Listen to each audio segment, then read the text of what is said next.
Welcome to Ask Earl Anything. This is the show where your questions make the show. Without your questions, I don't have a show. This is for December 2024. Yes, we are getting near the end of 2024. Another year is passing, another year of doing YouTube videos. Let's talk a little bit about state of the channel right now, a little bit.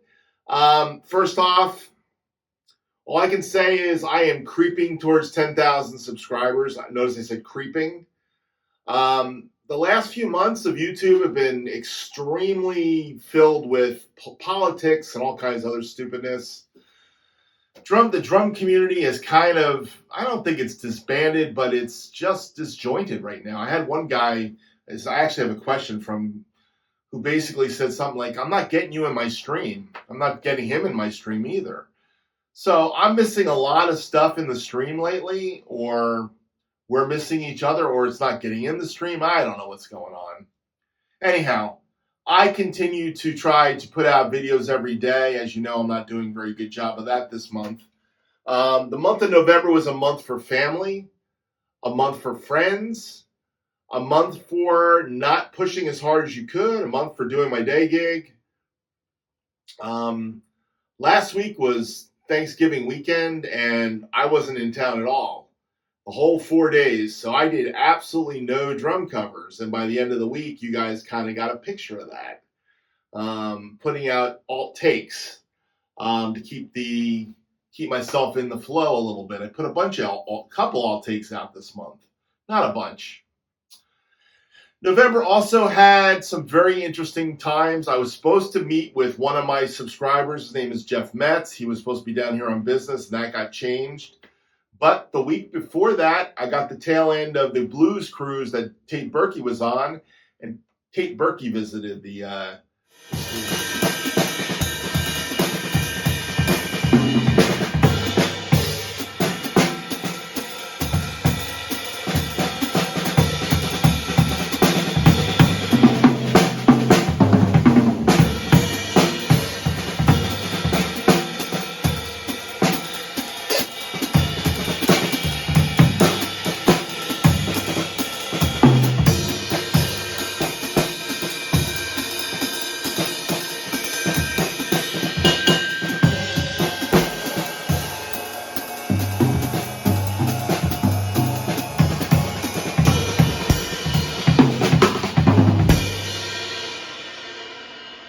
you got your jazz chops together, for sure. And that was an awesome hang with Tate. I gotta say that the best part about YouTube is the people I've become friends with, the people I get to hang with when they come into town, people I talk to on the phone, be it Jim Hoovy, Jim Flies 2, or Eric of the Drum Attic, or my friend Mike Fasano.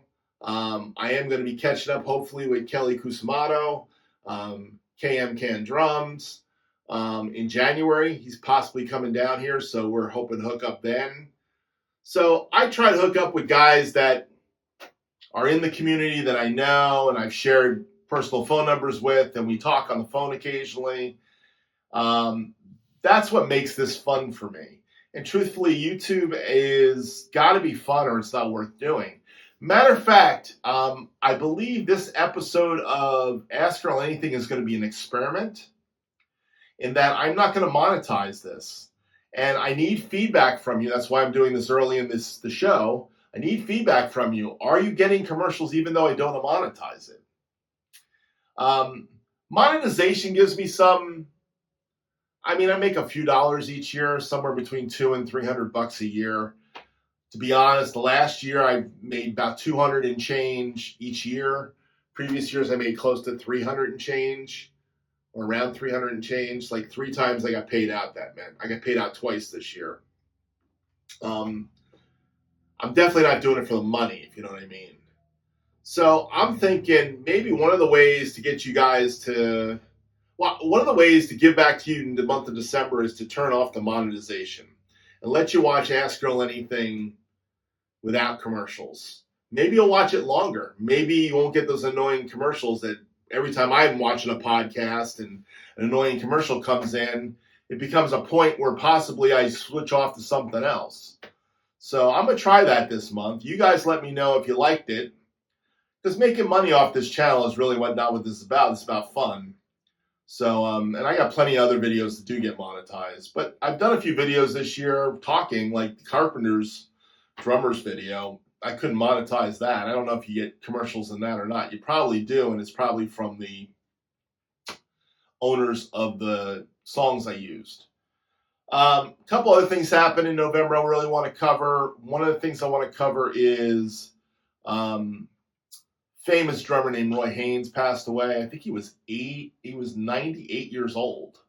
And he was playing drums up to 95. I know there's some video of him out there on YouTube playing at 95. All I can say is if I can play drums into my 70s and my 80s, gosh, that'd be an awesome thing. So really, as you get older, one of the most important things is to keep on learning, keep on growing, keep on doing, and keep on having fun. The more fun you have, the better off you're going to be.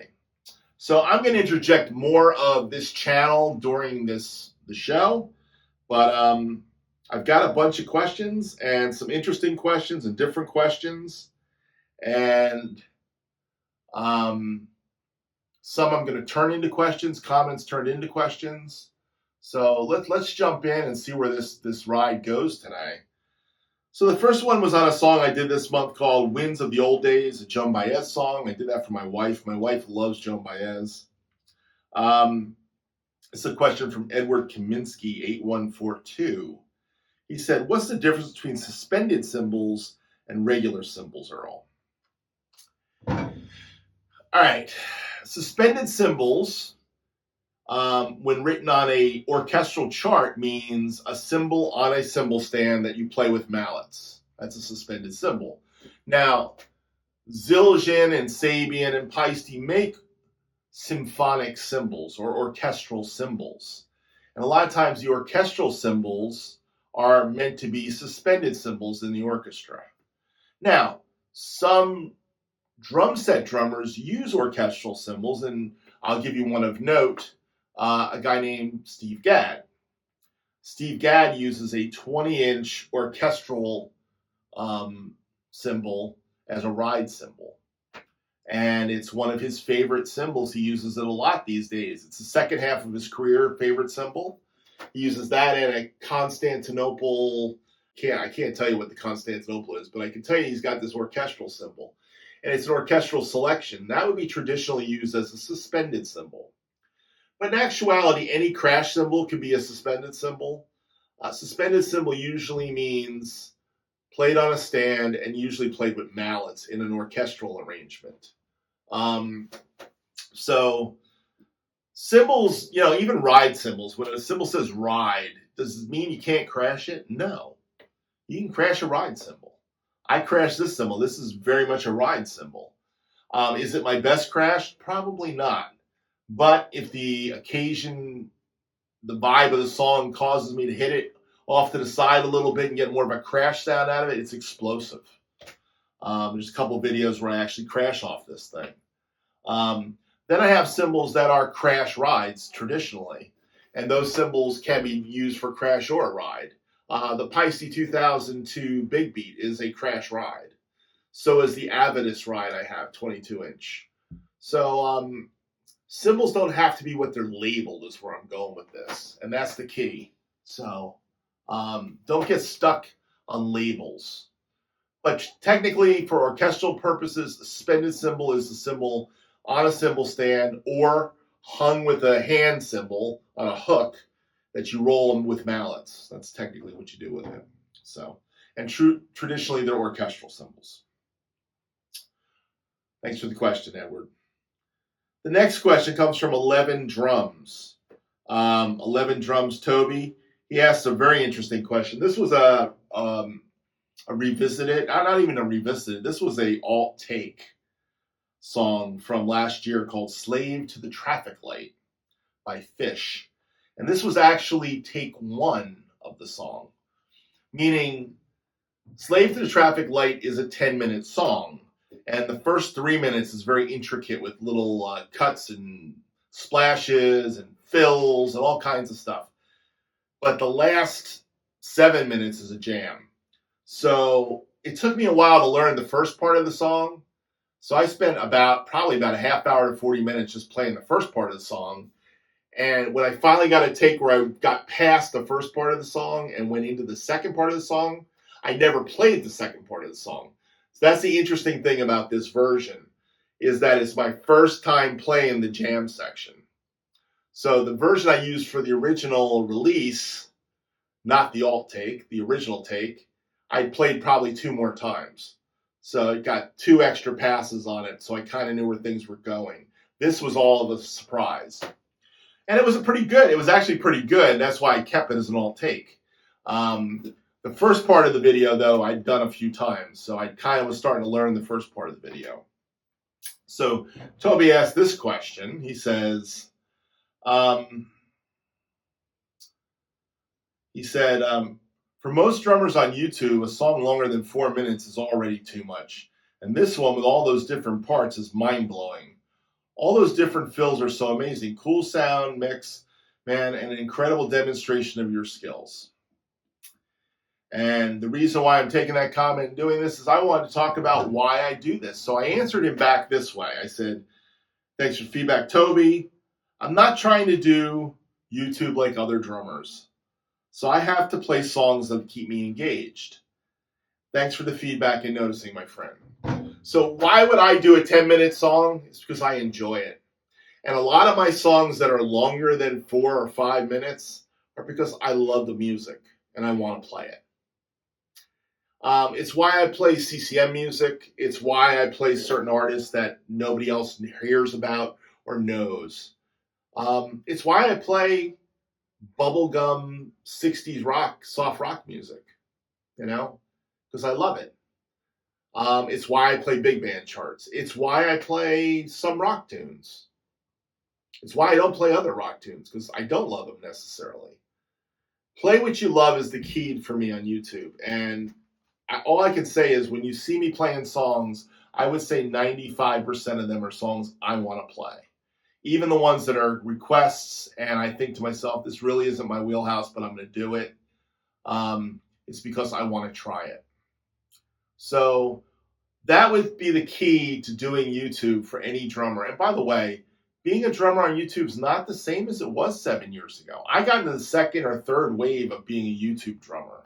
The first wave of YouTube drummers, they've got 1 million subscribers. You'll find them.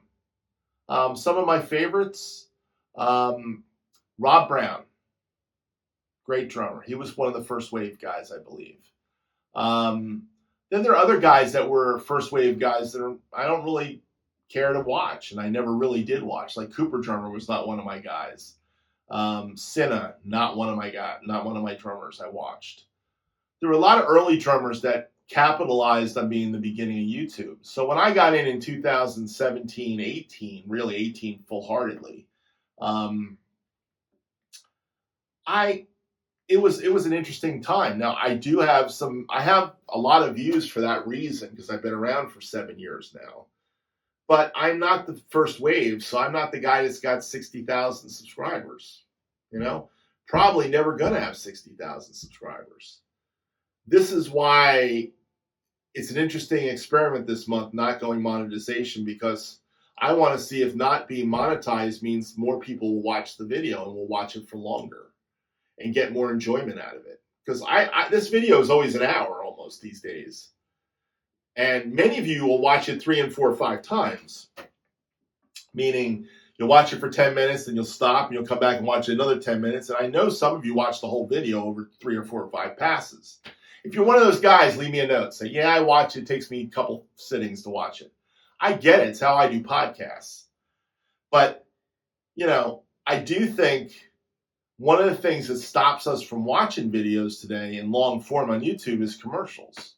And I've been so inundated with commercials lately. I really hate it. Commercials make me stop my flow of what I'm doing. Nothing I like more than to clean up my studio and have something really cool, like an interview or something going on my speakers, and I'm listening while doing something. I don't have to be engaged in the video, but it's like more of a podcast kind of concept, like having John DeChristopher talk to Rick Marotta. I want to hear what Rick Moran had to say, why he played on this song or that song. That's what I'm there for. But if the commercials come in, then I have to move from whatever I'm doing, go back to the computer and hit the next button to get through it. So I know it's annoying.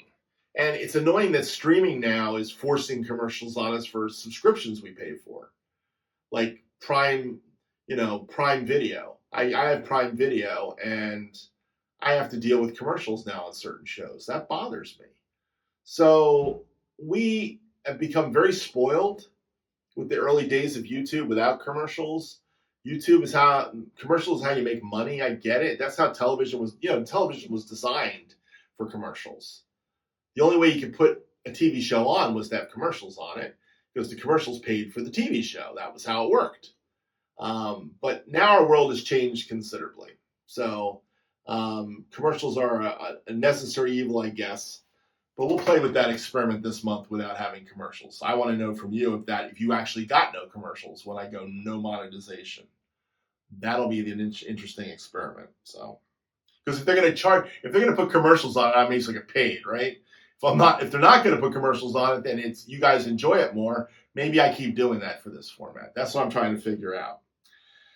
But long form videos, that's all for me. I do those for me because I want to learn a song. I want to dig into it deeper. It's something I enjoy doing. So I do it. Thanks, Toby. My next one comes from my friend Greg Oneoff. And Greg Oneoff is talking about, he's talking on one of my big band drum covers I did from the beautiful Roy Burns play along drum charts with the Dick Grove Big Band. I think this was Dead Ringer.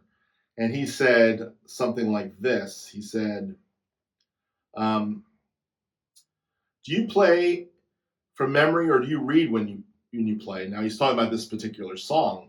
On that particular song, there was a chart, so I was reading.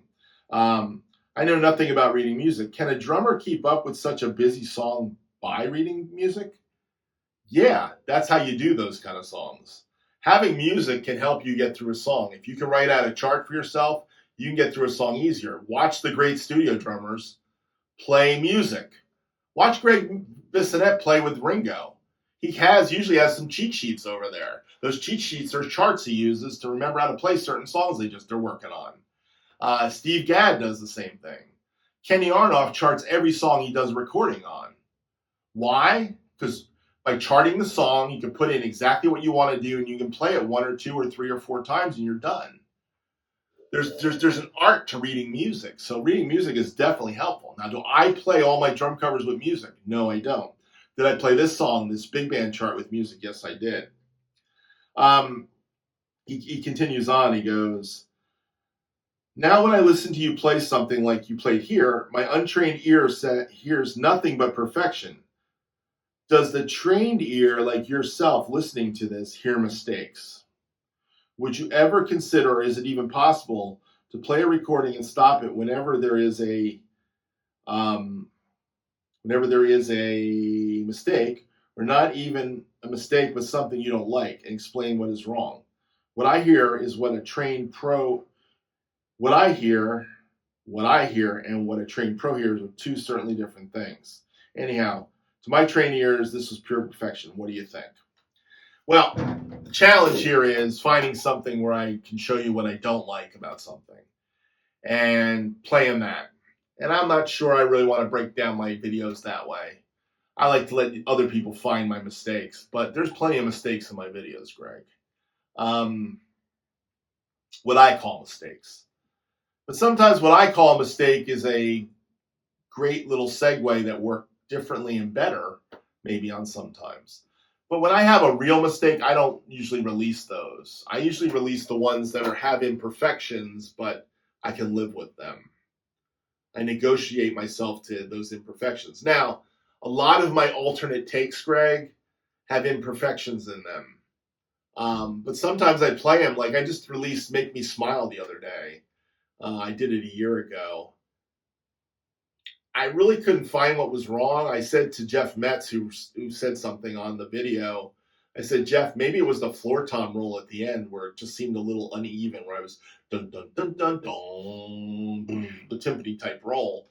It just sounded a little uneven. Maybe I didn't like that, but the tom fill, the basic doom da da da doom da da doom da da da doom da da da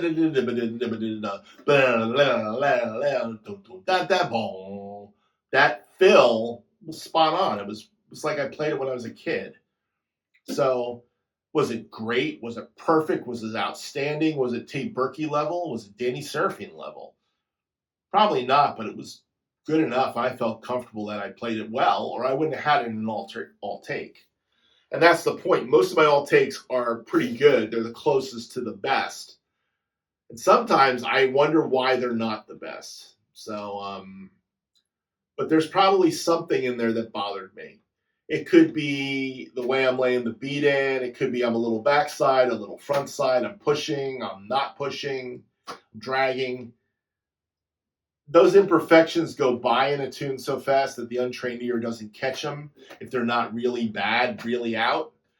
But I know it. I go inside, yeah, I was pushing a little bit, or I was pulling a little bit. And I kind of feel it, you know. Or maybe one of the hits wasn't exactly, the bass drum pattern wasn't exactly what was going on. I did my own thing there. Those are kinds of things that drive me nuts because I try to get them pretty close today, my videos. So, Greg, all I can say is the best way to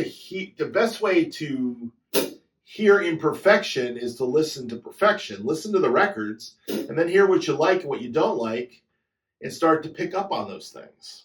I have another question about how to play a song. And one of the hardest things about teaching how to play a song is not so much technically how you play the part, but it's how do you get the part to sound right and feel right. Because feel is something that isn't taught by notes on a page. Feel is something you've got to feel inside you, and you've got to have it. It's the variable that makes somebody sound professional versus somebody sounds amateur a lot of times. Because anybody can play.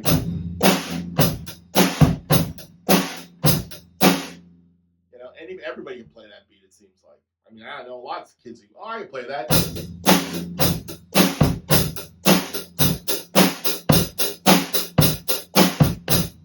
I add a little bit of some color, a little bit of spice. I change up the hi-hat pattern a little bit.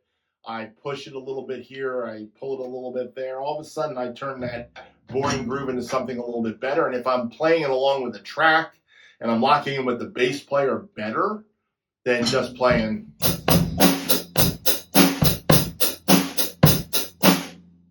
Now, that right there is just boring, you know. Sometimes it's appropriate.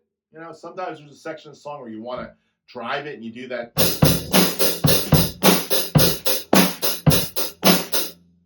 But sometimes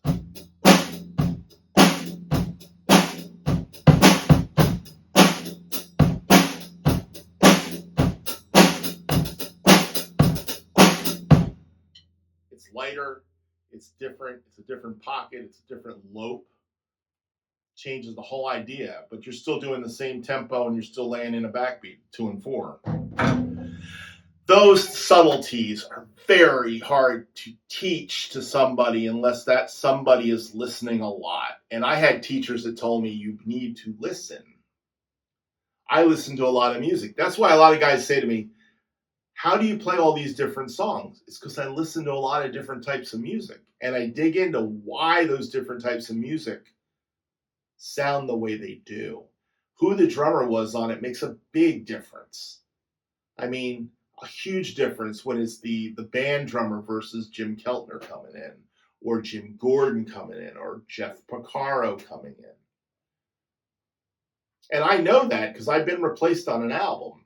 When you've been replaced for some of the songs on an album by a session guy, the session guy's got a certain way of doing things. So there's a lot I learned by watching great drummers play music and listening to great drummers play music. And you know what, Greg? I can't teach that aspect of it. Does reading music help? Yes, it does. If you're playing big band, it helps. But big band charts do not look like music that's written out note for note. It's not note for note music, big band charts. Big band charts are roadmaps. And you have to interpret the roadmap. There's an art to interpreting the roadmap. I'm not going to get into that lesson either today. Thanks for the question. All right, the next question comes from Wade Dixon, 9890. He talks about having a concert tom kit. And I thought, let me read his comment. I had a Vistalite concert tom kit, 77 to 82. Love that kit. When I watch videos with concert tom kits, I see a lot of hate for them. I don't get it. Hal Blaine recorded so many songs. I love the similar kit. Keep it up. Thomas Lang has a black DW concert tom kit. He plays, that sounds awesome and looks cool. Thought they would make a comeback. Great cover. Well, I'm going to tell you something, Wade. The truth of the matter is they did make a comeback. Over the last 20 years, the guys who play a lot of studio for people, that collect drums and record tracks for people in their basements or in their garage, those guys that make some money at it, those guys have concert tom kits. They all do. I remember when I saw Chris McHugh with Keith Urban, he had a Gretsch Blue Sparkle concert tom kit made for him. There's a guy named Joey Wanneker, played with Beck, and he played on a lot of studio stuff in LA. He was one of the guys that really got into the Pearl concert toms. Blair Cinta, another guy, studio guy in LA. He had DW make him a concert tom kit like Thomas Lang did. All the guys in the 70s had concert tom kits. When I talked to John J.R. Robinson, he told me about the concert tom kit he had in LA in 78 and 79 when he came into town, which was a Gretsch kit. It was a walnut Gretsch kit. His first little jazz kit was a walnut Gretsch kit, but then he had a whole set of drums, big drums, walnut Gretsch drums, some double-headed 12s and 13s and 14s maybe, but he also had some big concert toms with it and some small concert toms. So concert toms have been around, and the studio guys have always had concert toms. Why don't they make a big impression to guys of buying a drum kit in a music store? That's because they're a very specialized sound. And guys that know how to use that specialized sound use the heck out of it. But most guys are doing normal gigs in town. A 5-piece kit is what they're going to buy. They're going to get a Catalina Maple kit, or they're going to get a PDC kit, or they're going to get a Yamaha, stage kit, Maple stage kit, or a Mapex kit or something. They're going to get a double-headed kit because the majority of drummers want double-headed drums. And truthfully, I would not want just concert toms. The fact I have the ability to use both and have drums that sound so different, like my Gretsch kit versus my little Gretsch kit, which is all jazzed up right now and high-pitched toms, and the other kit's really low, gaddish, double-headed tom sound. And today's got pinstripes on it. I just switched the heads this week to pinstripes. Back to my old pinstripes. By the way, buying drum heads is so expensive. I don't even know what to tell you about it. I can't even stomach buying drum heads. And then I heard some interview with somebody who was talking. Might have been on John DeChristopher's show again. And somebody was talking about Jim Keltner and how Jim Keltner loves getting somebody's used drum heads and putting them on his drums. And I realized I got like piles of used drum heads, so I'm reusing drum heads again. I'm just going, all right, I took these off for a while, but now I want that sound again. I put them back on. Until I can go out and buy some more brand new pins, that's what's going to happen. I've had the Codeds on. They were recycled. I've had Emperors on. I've had Ambassadors on. So I have a whole bunch of drum heads, and I'm just going to recycle them until I get the sounds I want out of the drums. But concert toms are great for guys that have a studio space. They are a very unique sound, and I do think they made a comeback, But not everybody's Phil Collins. You know what I mean? Phil Collins loves concert toms, only plays concert toms. Even Neil Peart left his concert toms one day and said, I'm going to go double-headed toms. 810, did the 810 thing 12, then had the bigger double-headed toms. So there's a question about double-headed toms in here too for me, but I think concert toms are totally cool. I'm glad I have a whole bunch of concert toms. I love using them, and I'm going to keep on using them. But there are guys that, like Joey Wannaker, they know concert toms are cool and they have them. So if you want concert toms, look for them. Now, here's the thing about concert toms: they're not cheap anymore, and you can't find anybody selling them anymore. I mean, I still look on eBay regularly for. It took me 10, 12 years to find this little 6-inch tom, and I had to pay premium dollars for it. I finally got to the point where I had to buy it. So, but I'm glad I got the 6. And I've got 2 8s, and I've got 3 10s, and a 12, and a 13, and a 14, and a 15, and a 16, and an 18 now. Love this floor tom too, by the way. Love the floor tom. So, all right. My next question comes from Continuum Drums 2297. This is Lutz from Germany. Hi, Lutz. Lutz asked a question last show. He said to me in this one, do you actually try out your lighting with a test video first, or are you hoping it will look good? This was on Boulevard by Jackson Brown. I did that cover a few weeks ago in the studio here. I had colored lighting. I had these yellow lights on the drums. I had the colored lighting flashing from the top and the bottom. By the way, my lighting is pretty cheap. By the way, I have not spent a lot of money on my lighting. I bought a couple LED floodlights for my studio that I put in. I put in these things you can buy at Home Depot for you used to be able to buy them for $5 each. I bought them at Harbor Freight, actually. I bought 3 of them. So I've got 3 of those. I've got a little bit of wax paper over the front of them to kind of mute the white look. But the other ones are color changing LED bulbs. And you can change colors. You can make it change colors continuously, do rainbow type things.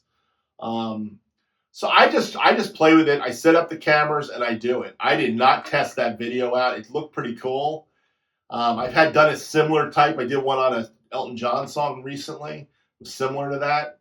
But no, I always just go for it. I try it out, and when I record something, I record it. I'm going for it. I don't do tests. So sometimes my test videos are terrible. Sometimes cameras go out and I get stuck with one bad camera angle. That's happened many times. No, I don't, Lutz, I don't test stuff. Yesterday I did a Christmas song I released today. All I Want for Christmas Is You. I had green and red in the studio as the lights. I didn't like it that much. But that video looks like it's going to get a lot of hits because it seems like a pretty popular Mariah Carey song this Christmas. So I won't be surprised if that gets 300 or 400 views on it. And I'll hate the lighting on it. But you know what? The tom playing was fine and the drumming was good. And you could see me. That's all that matters. So when you do these shows, you got to stay hydrated. So I'm hydrating right now. Now, how do you learn good lighting? This is another question. I don't know. I've been messing with this for 7 years. I just found certain things that work and certain things that don't work. The one thing I do know is flashing lights in the background, like having some blinking, flashing Christmas type lights, kind of adds to the videos in that room. I bought some really cheap lights that I bought at Harbor Freight, 4 of them that I've been mounting under the drums. I like the mounting under the drum thing. Believe it or not, it comes up, and as long as the camera is set at the right angle, it doesn't bleed the whole camera one color. It can be pretty cool effect. You just gotta be careful with it.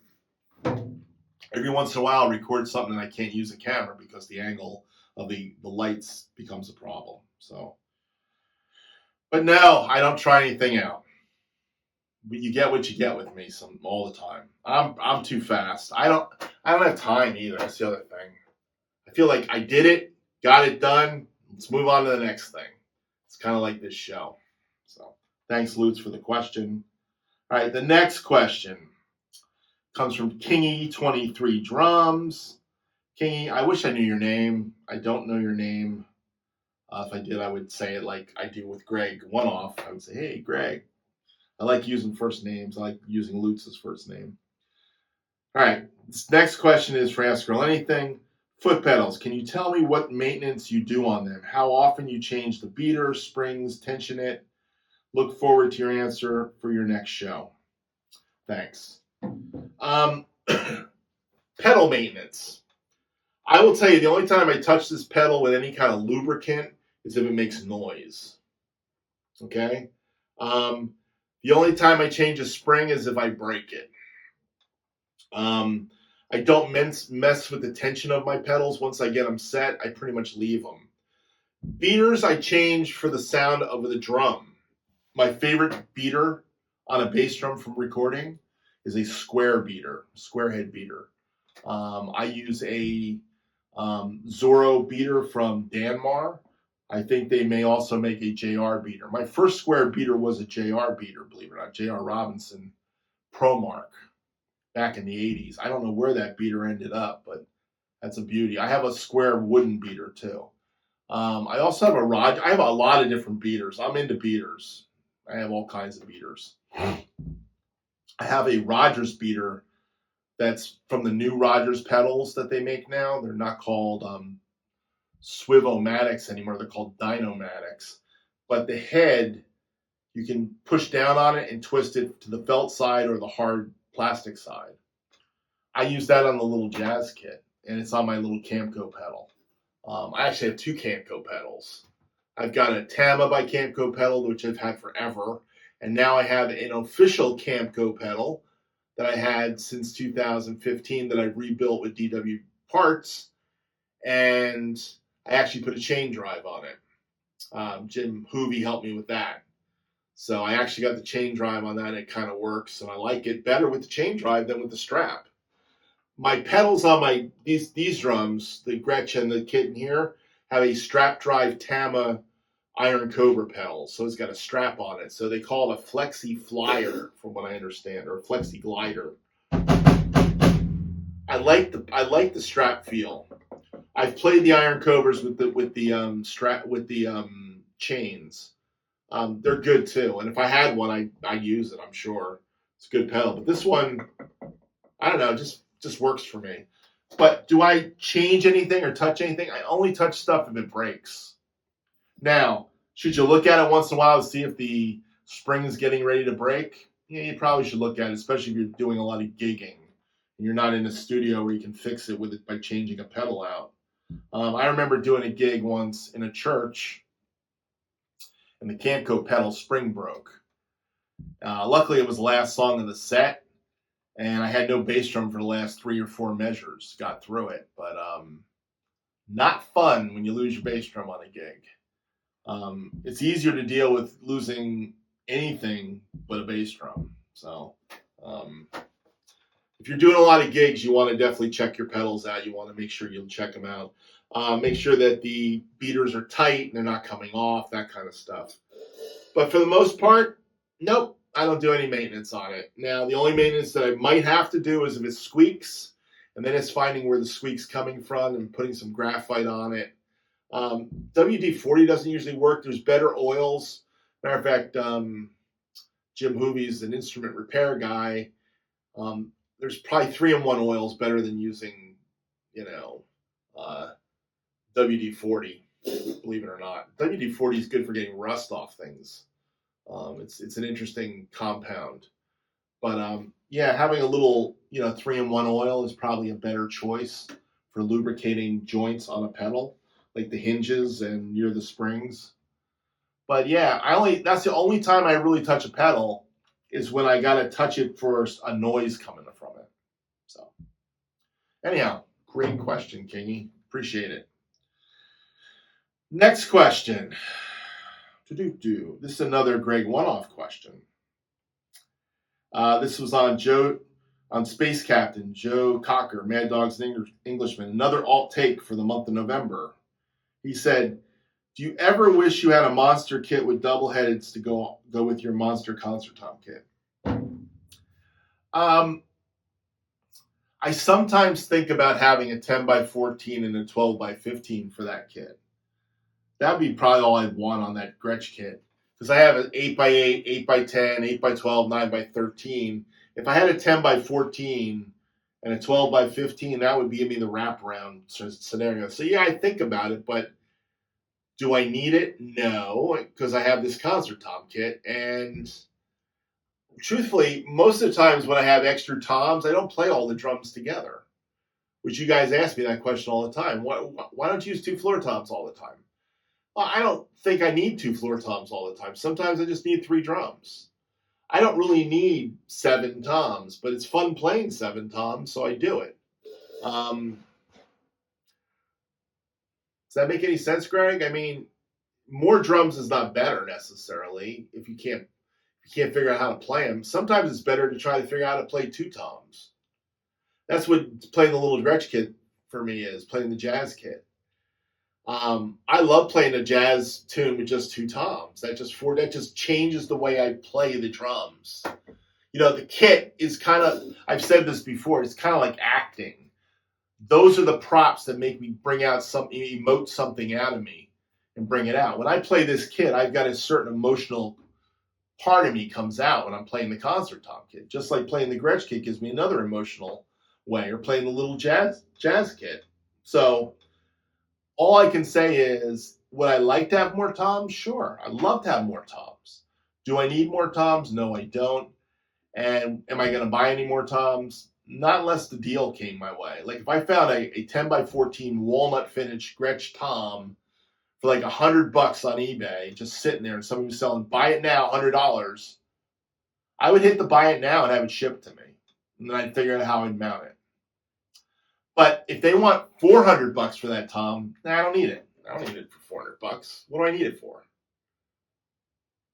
That's the question. That's the other question when you get older. It's like, what do you need? I ask that question all the time, by the way. Now, I have friends that love collecting drums and have some great drum collections. I wish them the best. It's the place where they're at in their life. But I'm in a different place in life now. One of my strange struggles this month is trying to figure out what to buy my wife for Christmas. And I'm sure she's going, what do I buy you for Christmas? And we have certain things that are off limits, like clothes. I don't want anybody buying me clothes. Except my daughters can buy me drum shirts if they want. You know what I mean? But I don't want to go out and buy fancy new shirts when I need to really go out and try them on in the store, you know, and I don't even want to go try clothes on. Because I like working from home in my shorts. Don't tell anybody that. Shh. Hopefully nobody's listening from work. Greatest thing about Zoom work, as many of you learned during the Zoom period of COVID, I work from home all the time. The best part about it is I can work in my shorts and put on a collared shirt and look like I'm all business on a Zoom call. But underneath, I got shorts on and sneakers, or shorts in my Snooks. I don't know if you know what Snooks are. Snooks are these beach shoes I found about a few years ago in New Jersey. Love my Snooks. I got 2 pairs of Snooks. They're all beat up too, but they're great. So, all right. My next question comes from, I think it's Dana Romero.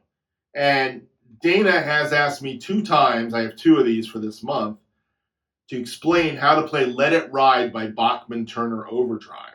Now, first off, let me say this. Let It Ride by Bachman Turner Overdrive's got a solo in the middle of the song. Okay? It's got a solo in the middle of the song. Solo's not complicated, but it kind of goes with the chugging of the song. The song goes dum da da dum da da dum da da da dum da da dum da da dum da da da. And there's really a chorus section, and then there's that verse section. Dum da da dum da da dum da da da dum da da dum da da dum da da da. And how did I learn to play the song? Well, I broke the song down. So the verse section, which was the dum da da dum da da dum da da da dum da da dum da da dum da da da, is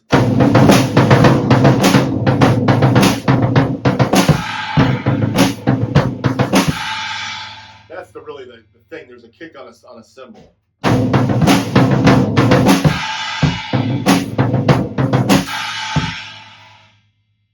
That's the push.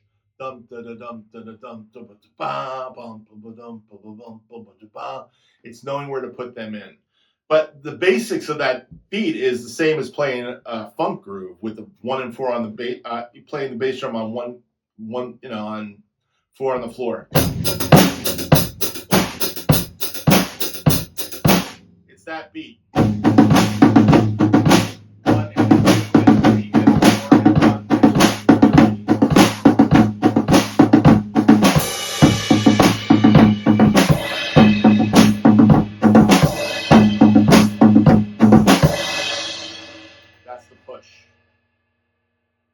That's the verse, and then the chorus is. I don't know if I played double handed or single handed. I can't remember, but ride, let it ride, took it down. And the whole song is a driving 4 on the floor, and then it comes to the breakdown guitar solo, and then it comes to the breakdown drum solo, and that's just counting the pattern,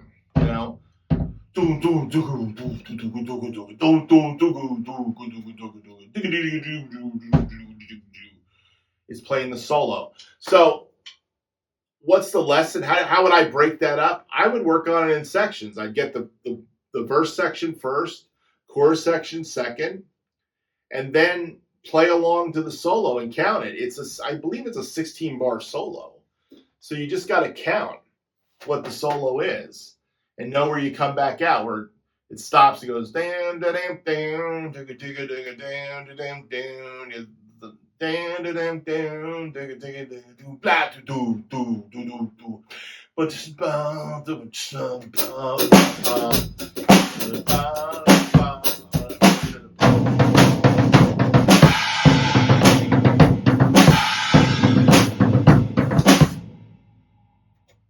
that's the song.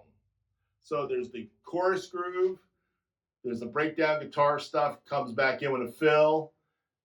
Then there's dum da da dum da da dum da da da da. That's the part.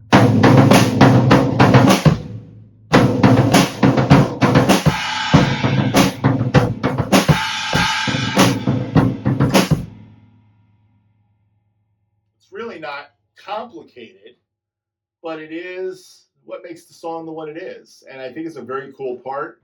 And it was just a matter of listening to it and learning it. I didn't write it out. I just kind of hear it. That's how I do most drum covers. I kind of hear what I'm playing, and I learn where I need to go. Now, you might want to write out toms versus hi-hat versus ride cymbal, whatever you're doing. But that's how I explain how I learn songs, by the way. I break the songs down into what's the little pieces and then figure it out. The other thing I do to learn songs, by the way, is I have the drums playing in my earphones so I can hear the parts. Every once in a while, I'll take them out and I'll just play the part without the drums in there with a click. But most of the time, I just play over the other drummer for the most part, if he doesn't throw me off too much. So that's what's pretty cool about doing drum covers. You can learn the songs that way. But I don't know if it's Dan Ramiro or Dana. I'm going to call you Dana Ramiro because I think there's an A in there. So Dana Ramiro. Dana Ramiro. That's how I break down the song. Break it down by sections, count it out, practice it in your head, go over it a bunch of times, write it out if you have to. One of the ways you can write it out is, intro 4 bars, verse X number of bars, chorus X number of bars, guitar solo X number of bars, solo X number of bars. It's all 4/4 the whole song. It's pretty steady tempo. You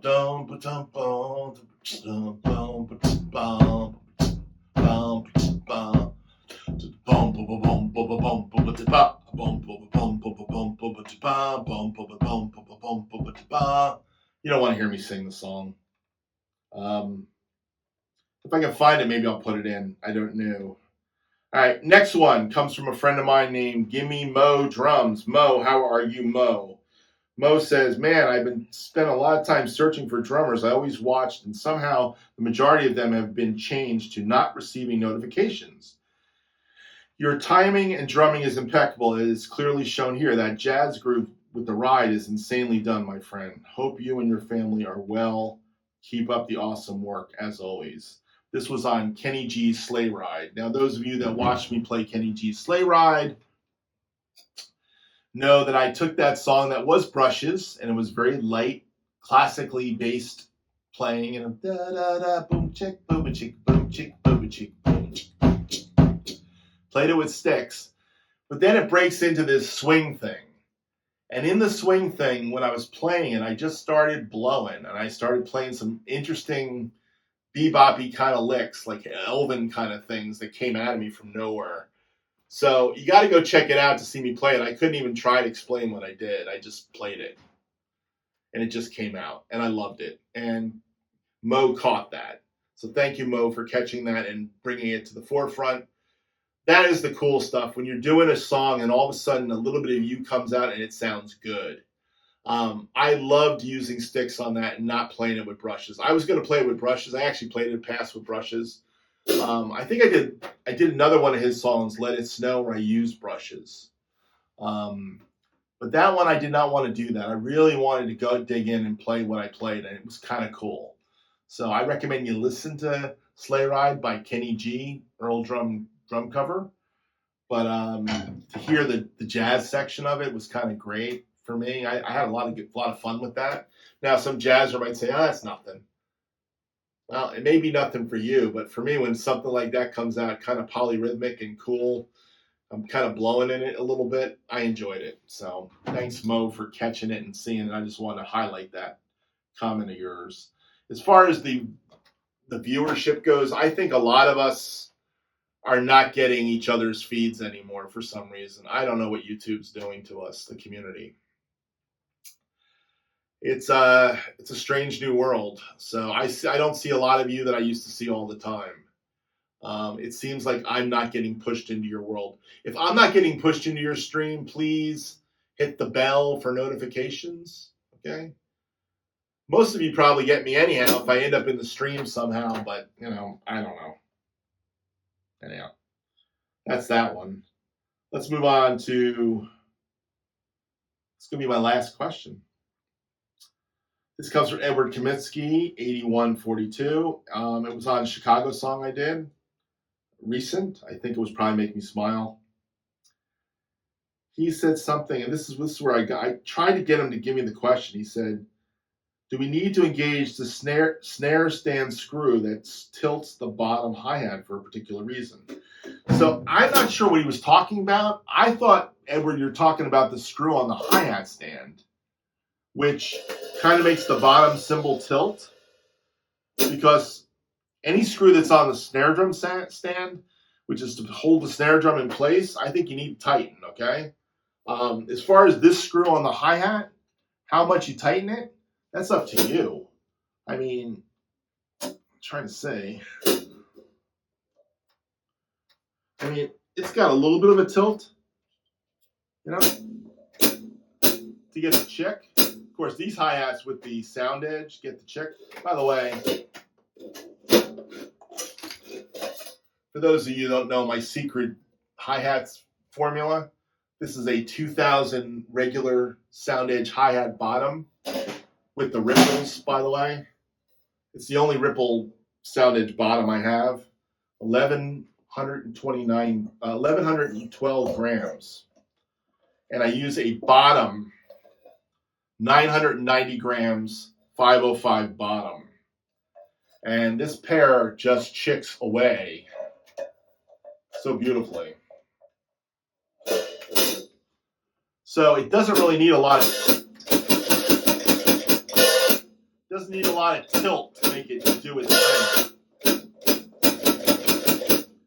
So I totally endorse these sound edge hi-hats. Sound edge hi-hats are great. Zildjian makes their version of one. But yeah, I think that's what you're talking about, because I'm trying to figure out this screw you're asking about. You're going the snare drum screw. Snare stand screw. Does it make a difference to engage? I can't remember if you discussed that. I'm pretty confident you mentioned mismatched hi-hats, which seemed like a fantastic option. these are my mismatched hi-hats, Edward. Yeah, you know, I use this tilter when I don't have sound edge hi-hats on it, and it works very well for me. But I do it to sound. I don't know how far you make it go. I'm just playing with it. Let's see. Let's play. Yeah, there's a little bit of a tilt here. It's not fully down. That's flat. That's starting flat. Let's play with it. I needed to mess this up today, I guess. So this is with the sound edge hi-hats. No tilter on.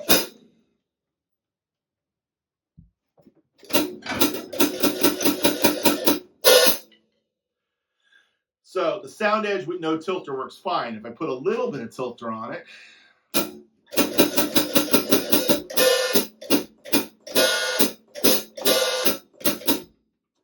seems to work.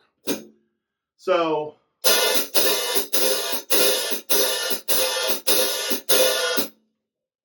I don't know. I think you need it. So you definitely should have a screw on the bottom of your hi-hat to push the bottom cymbal up and give it a little tilt. As far as the snare stand goes, make sure your snare stand is tilted the way you want it, at the angle you want it at, and make sure it's tight and engaged. You don't want your snares falling on top of you. That's all I can say about that. Anyhow, that's all my questions for Ask Earl Anything. I'm going to leave you with a little Tate Berkey playing my concert tom kit. And I'd probably have a little Tate Berkey in the front end of it too. Remember, your questions make the show. Without your questions, I don't have a show. This whole show is going to be non-monetized. We're going to see what happens. Please leave comments about that. And your questions do make the show. As far as the Let It Ride, song again, the best way to learn that is to watch me playing it. But hopefully I gave you the breakdown, the approach of the chorus versus the approach of the verse. Anyhow, if it seems a little all over the place, it's because it's Christmas time and I got a lot of stuff going on. So I hope you enjoy this show. Thanks for the questions. Everybody, have a Merry Christmas. We'll talk again in the new year. Thanks for everything. God bless. Bye-bye.